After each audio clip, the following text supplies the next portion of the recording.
Hey Rock Buds, Rock Papa here. Hope you guys are all doing well.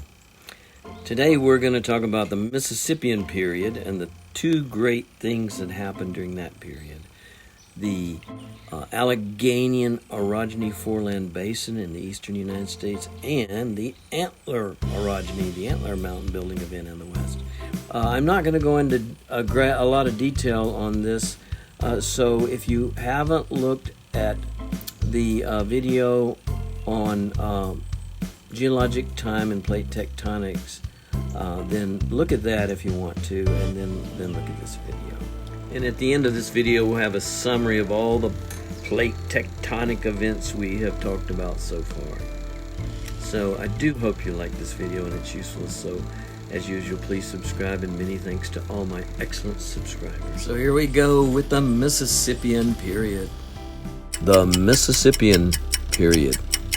The Mississippian period lasted from about 350 million years ago to about 330 million years ago.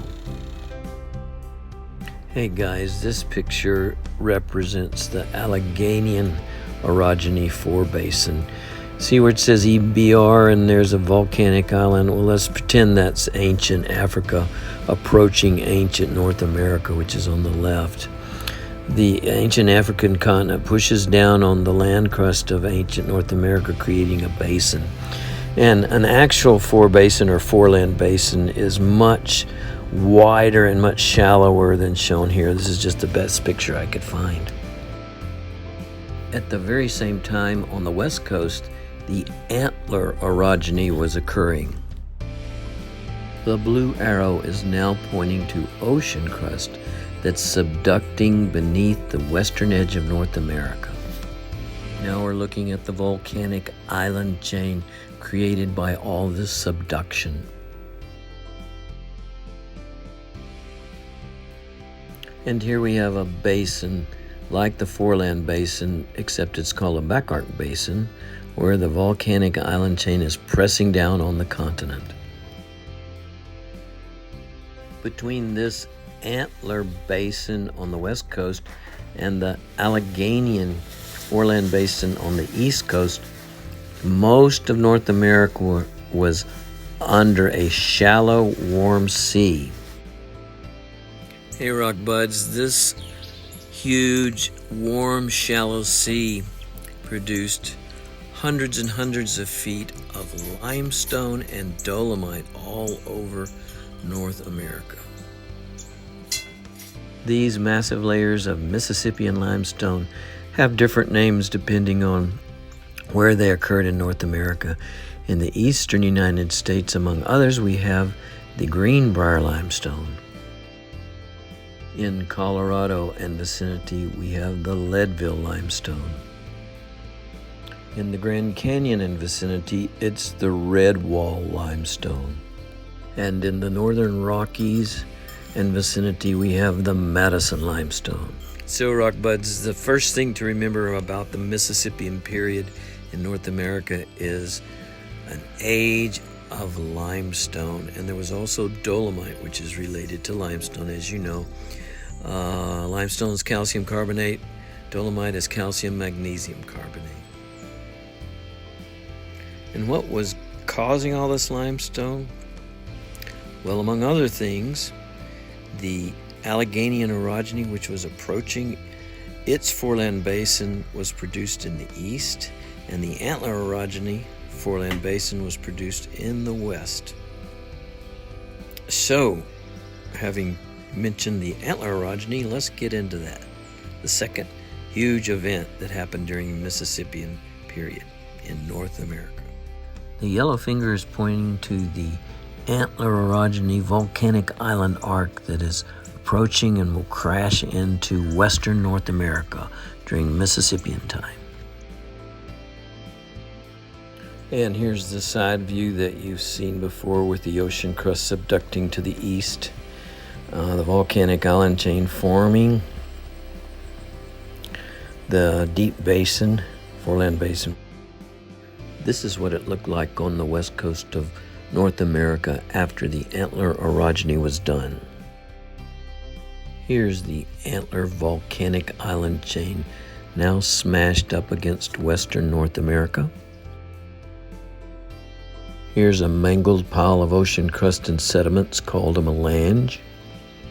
And these are the sediments were in that basin that I showed you earlier, and they include ribbon chert, black shale, and basalt lava, and other sediments, all piled up and smashed on the edge of the continent that we have discussed.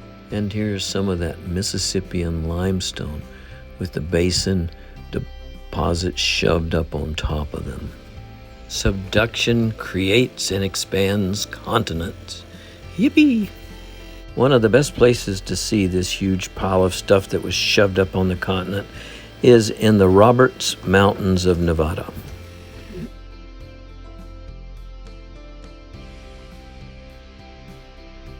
Okay guys, here comes a list of all of the plate tectonic activities in the geologic history of North America up through the Mississippian period.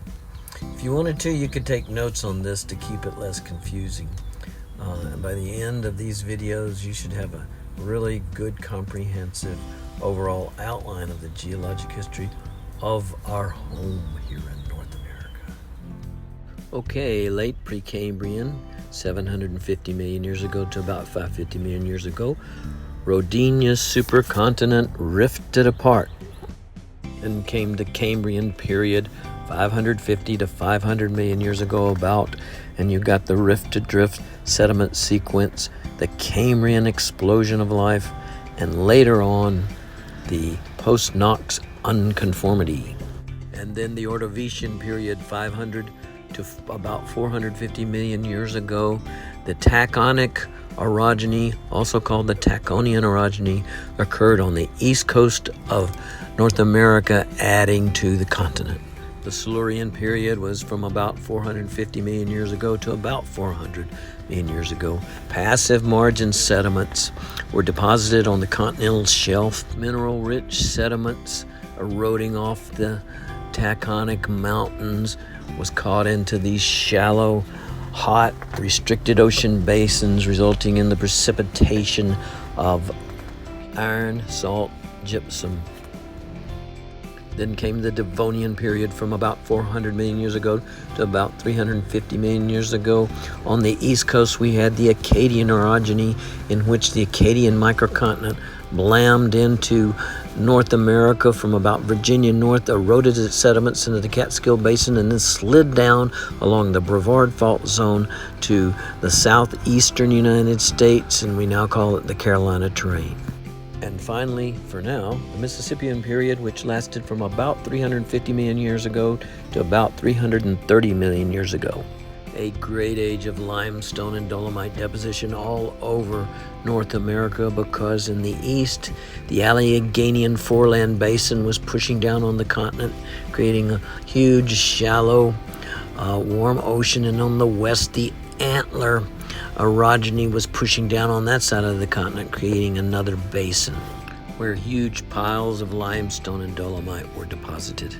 Hey guys, so that's it for now. I think the next video is going to be a break from this geologic history sequence, just to give us a little variety. I think we'll look at some rocks, the rocks that are on my front porch of the cottage. And we'll do a quick and dirty ID session about those. Then we'll get back to the geologic history of North America, and in that video we will be talking about the huge coming together of Pangea supercontinent, and that would be the Alleghanian orogeny, the Wichita orogeny, big events where Africa actually crashed into our North American continent. So please subscribe if you like this, and thank you so much for watching. This is your Rock Papa saying have a fantastic week, or 2 or 3 or 4, and happy rock hunting. Papa out.